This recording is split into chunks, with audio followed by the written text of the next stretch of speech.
This is the Vanilla Gorilla. And the Vanilla Gorilla once again is modeling our T-shirt that What's will up, have up Mandy? for sale soon. The Gorilla Gang T-shirt. You know, I think if we get into pushing T-shirts hard and maybe going to more clothing, we could call it Gorilla Gear. You know, and run I with think that. there is a Gorilla Gear somewhere else. Is it? Yeah. Well, yeah, it's a simple name, so I'm not shocked. Got a couple topics we're gonna talk about today. This is a wing it, didn't make an agenda show. Yeah. So might get off topic here and there, but you know, it'll still be interesting. Well, we sometimes do that anyway when we rabbit hole, you know, off of something else. We'll be talking about something and just go on to another subject. But I guess the hottest thing right now is probably the new Dave Chapelle special. 846 is exclusive, I believe, on YouTube. I know somebody said Netflix, but I didn't see it on Netflix. When I looked it up, it said it was uploaded. What up, Key? Yeah, when I looked it up, it said Netflix. He just uploaded it to Netflix, but apparently it's just on YouTube. Yeah, just on YouTube. Yeah, very good special. I wouldn't say it's a bunch of comedy. I would say there's a lot of serious talk with comedy mixed into it.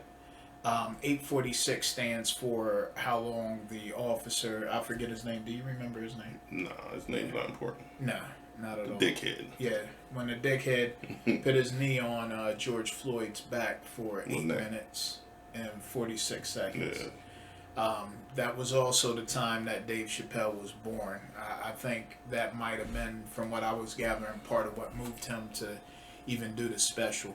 I don't know how impromptu it was, but it seems like it was like almost like a very short, limited ticket sales. You know, only in Ohio, where, if you don't know, Dave Chapelle is he kind of grew up in Ohio and D.C. I think his mother was D.C. and his father was Ohio. So, you know, I know when everything went on with the show and he disappeared for a while, he had moved back to Ohio. But anyway, it's done out in Ohio. And he's talking about the George Floyd situation, obviously. Pretty much the whole time, little comedy interspersed. And more so than for him to make you laugh, it was really just to have a conversation and have people listen. You know, maybe awaken who aren't yet to everything that's going on, you know, in our world with police brutality, you know, and even racism for that matter. So, well, I think he started out with the why.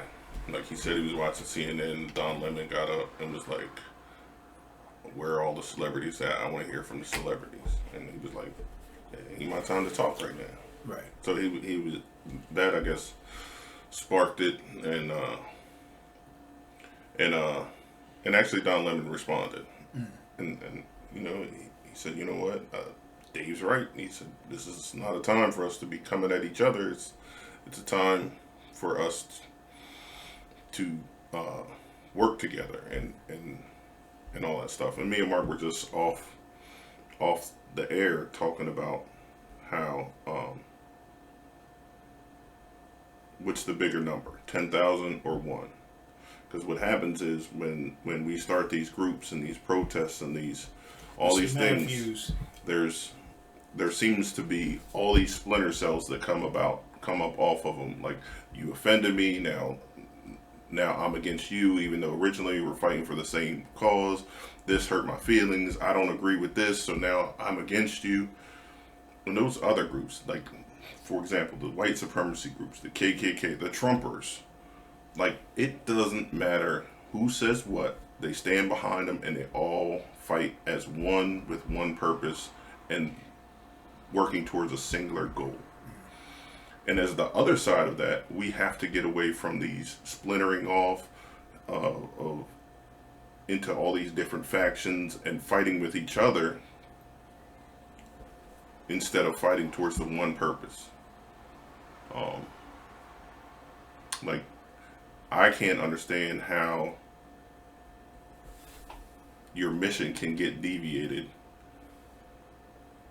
with the people that you're supposed to be fighting with. Like, you start to attack each other, you start to fight with each other, and then it's just lost, and then boom. instead of controlled chaos or controlled, you just got pure chaos and it goes nowhere. The only thing I got to say about that though is, you know, not having an infighting is a good thing, but you know, I should be able, even if we're working towards the same goal, to tell you when you're wrong. You know what I mean? And that's the only thing I would get worried about is when these groups are so, you know, well, we're not going to argue about anything. If somebody's wrong, they're wrong, and they need to be checked on it. And I expect people to check me when I'm wrong, and I think any righteous person, you know, expects the intelligent person. Like, I think we've said it before on here. Tell me what I need to know, not what I want to hear.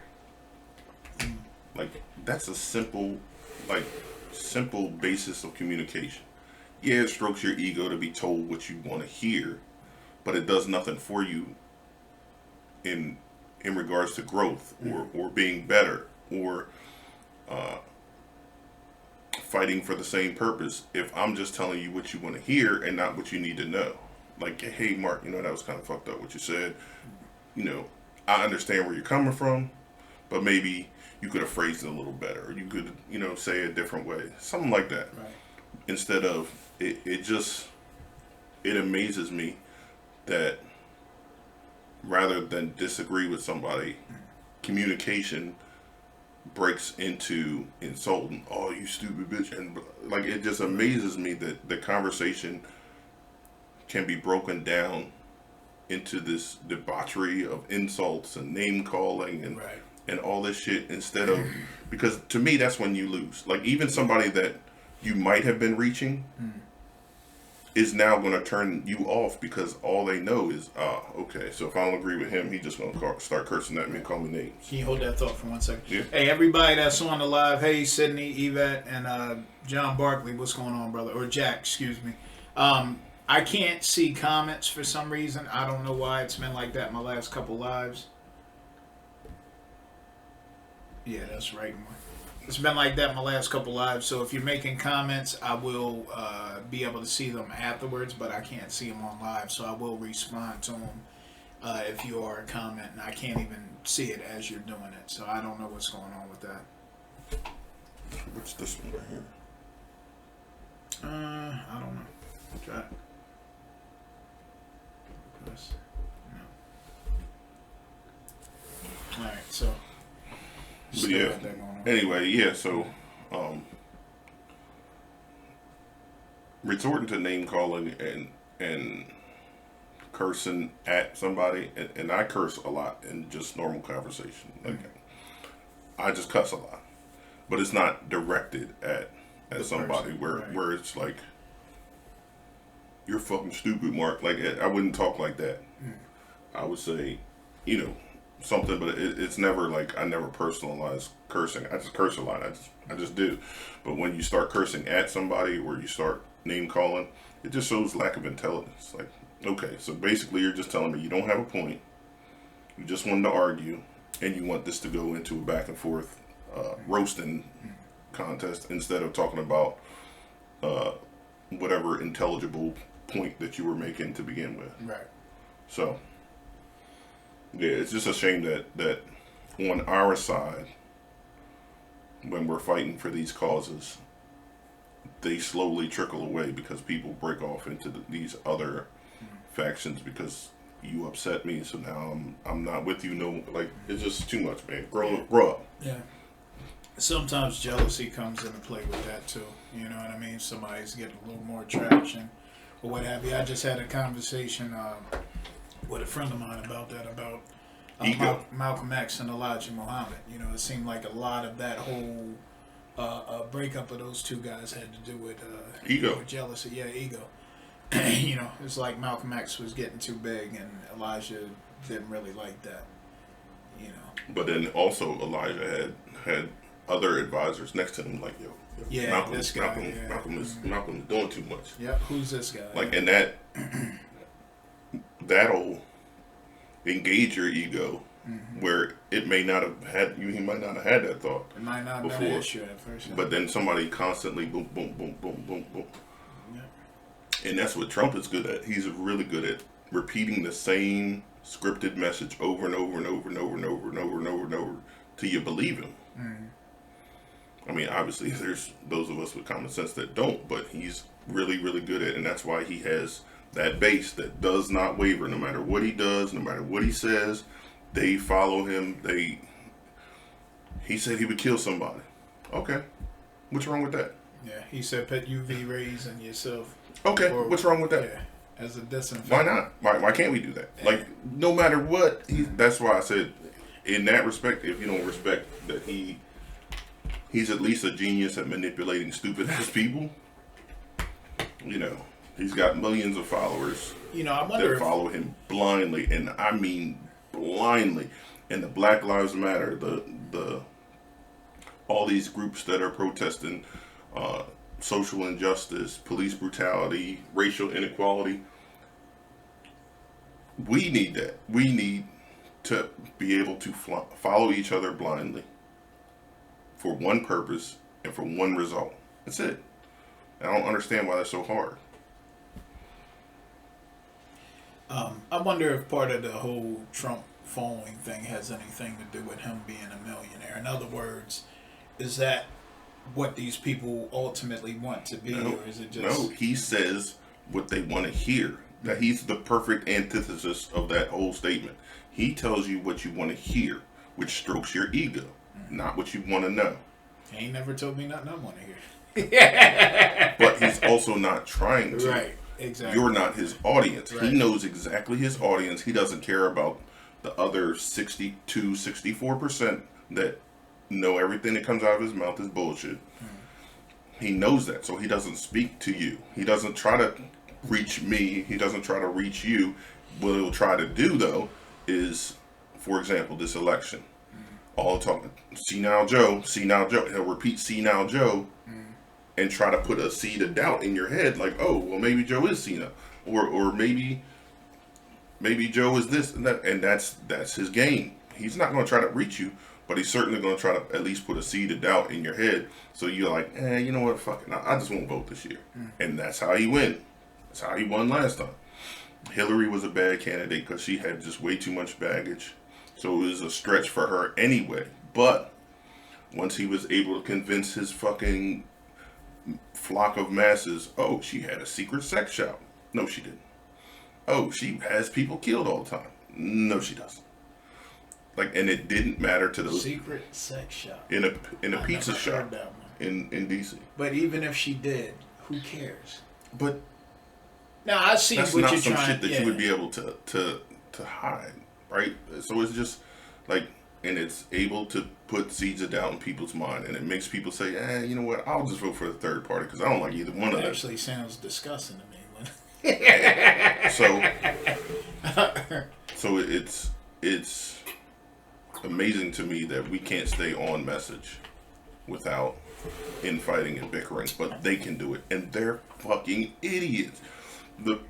I'm not saying every Trump supporter or every Trumper is an idiot, but by and large, you can say that they're not the most intelligent people. I think there's a polling thing of non-college educated, whatever you want to call it. And that's the majority of his base. All you gotta do is look at the pictures from his rally to see what you're dealing with as far as intelligence. Yeah. All you have to do is listen to, he talks like a fifth, sixth grader. Like he speaks to their level. Speaking of something you said just reminded me.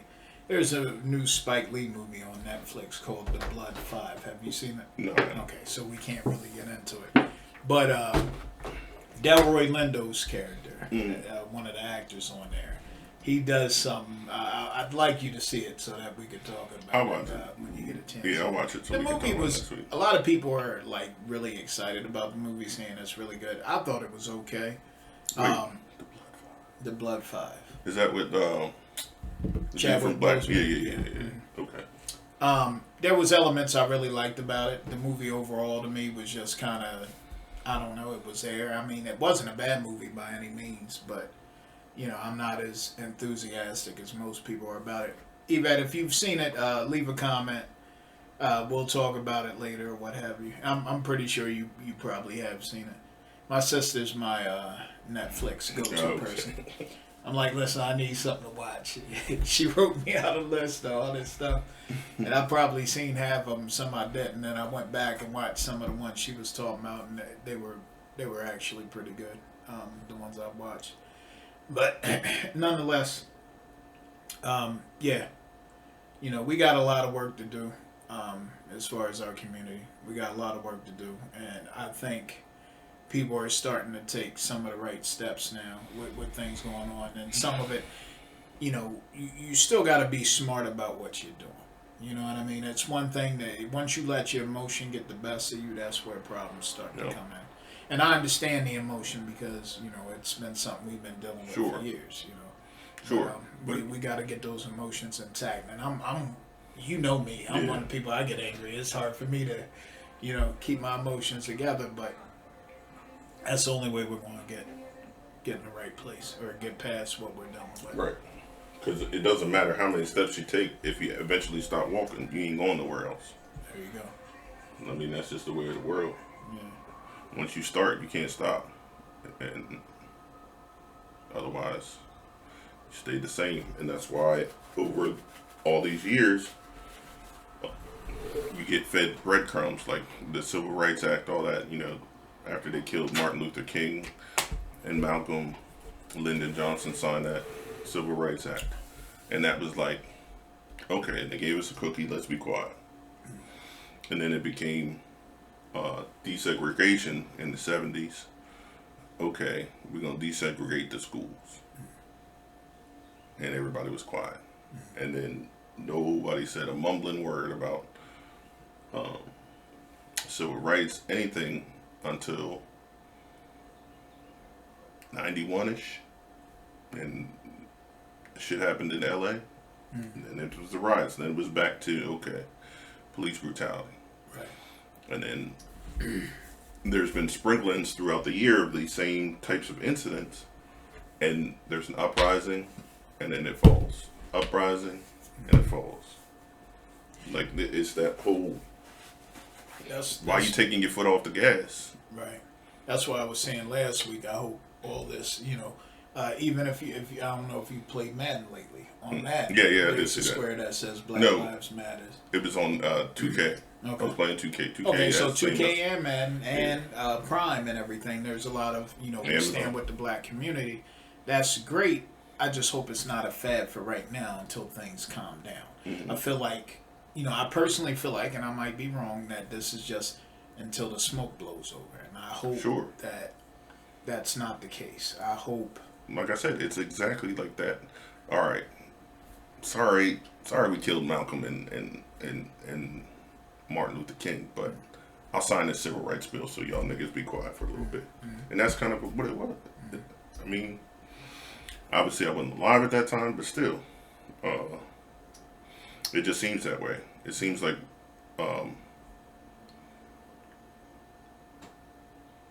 not shut up and dribble, but it seems like that's kind of what they do. They kind of give you something to shut you up. Here's a scrap. And then keep it moving. Go back to your corner and be quiet.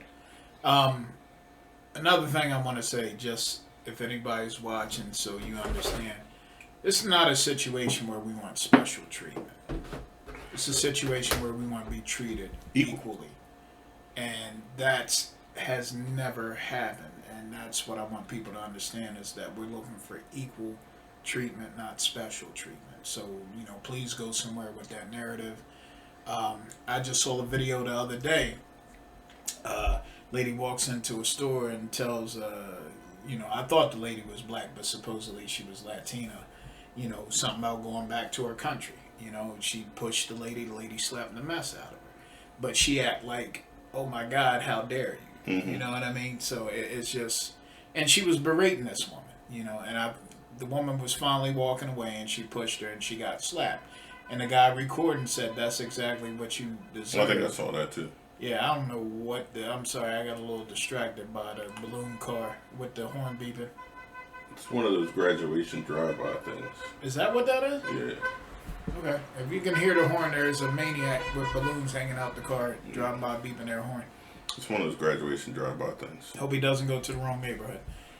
Anyway. Anyway. Hey, Lori. Long time no see. How you doing? Lori? Yeah, so. That's what that is. So, I think a good segue because, my friend just got on here. Conversation we were kind of having beforehand was about parental rights and how some things seem very slanted towards the female more so than the male. Now, I was just, I was having a conversation. My son's mother and I don't really have an issue. I think when we first divorced or what have you, and we started having him by ourselves, I think we had issues here and there, and I think we just got to the point where we wanted to be mature about it, and probably just got tired of arguing. So we're pretty good friends now. My son's 16 now. He has his first job interview tomorrow, so please wish him luck. Hope he does well with that. I got him all suited and booted, ready to go to the interview and, do his thing. And I, went through some things that, funny. My father had the same. My father didn't go through questions with me, but he told me how to, stand up straight and, shake their hand, look them in the eye, things of that nature. So it just feels funny doing the same thing. And I really wish my father could have kind of been here to see this, but unfortunately, he passed away in 2015. So, it is what it is. But very excited for him. I didn't even know he applied for the jobs at first. He just woke me up, asked me for a pen one day and said, yeah, it's McDonald's. I'm like, why are you writing the number down to McDonald's, It's like, I got a job interview. I'm like, oh, that's great. So, free food. But going back to what we were saying, I'm trying to stay away from that crap. Him. Yeah, well, hopefully he don't dick too much. He's kind of into exercising and stuff, and he's a real big water drinker for the most part. But anyway,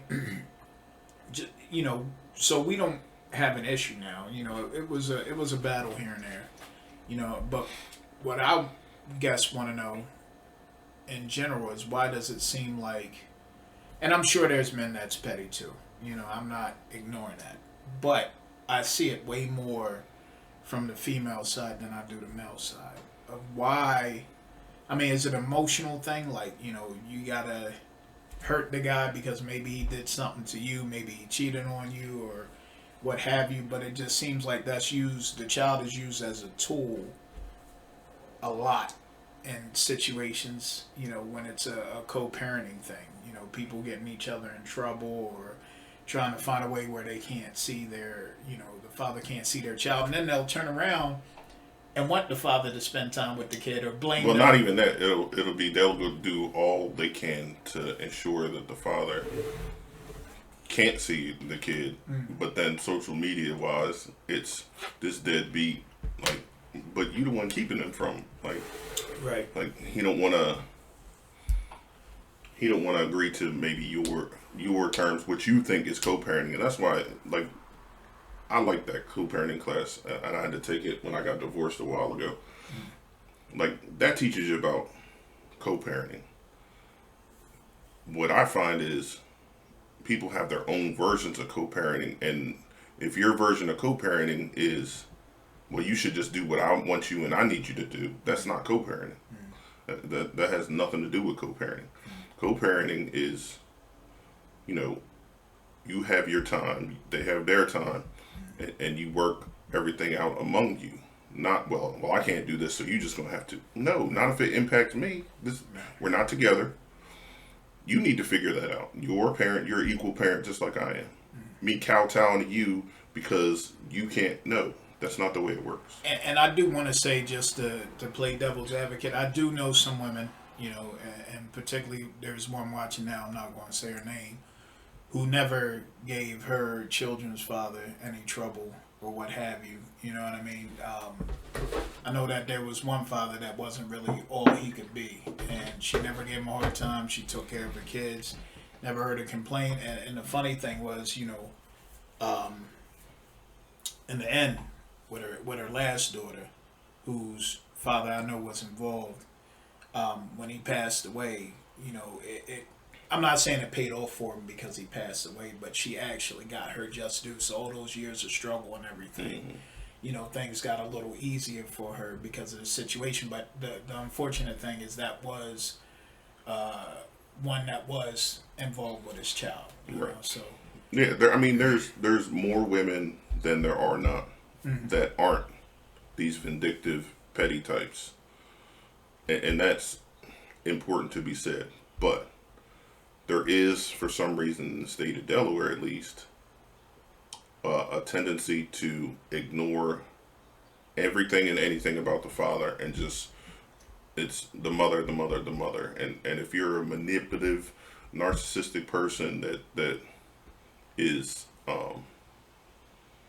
manipulating your kids, trying to manipulate the situation that you're going through, all that type of stuff, it'll be those women that end up jamming up somebody that's trying to be a good dad, that's doing everything that they can do. Like, it's not a father's job to support the mother after you break up, and it's too many of those narcissistic petty women that are trying to say, well, he gonna pay me for this. No, they shouldn't. They're not paying you for shit. Child support is for food, clothing, and shelter. And I see way too many. Why is the kid still hitting up the dad for money if the dad's already getting child support taken out of his check? Like, where's the money at then? I would like to say, and give my son's mother credit, is we never established a child support order or even a custody order. We were able to be civil enough. Anything that has to be done for my son, 50-50. It's been ran like a business partnership. It's easy. Right.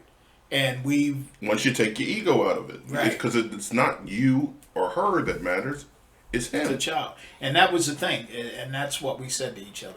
Let's make this about our child. You know what I mean? We communicate a bunch when it comes to him. You know what I mean? And when it doesn't come to him, there's every now and again we'll talk, but it's right. Here and there. But you're not dealing with a narcissistic personality, and that's becoming all too common in a lot of these bitter baby moms. Well, and I get that there's a bunch of shitty ass fathers that don't do anything, and there are women that have to beg the baby dad to be in their kids' lives. I know somebody personally that he refused to be in his son's life just because him and the mom couldn't be together. He said it hurt him too much, and he wasn't being like malicious about it, but I told him to his face, yo, that's selfish as shit, man. Like, what your son don't got shit to do with that. So I get that, man, and I understand there's bad baby daddies out there, but I don't think the state of Delaware knows that there are good baby fathers out there. And that's the problem. That is the entire problem with the state of Delaware, Division of Family Services, everything.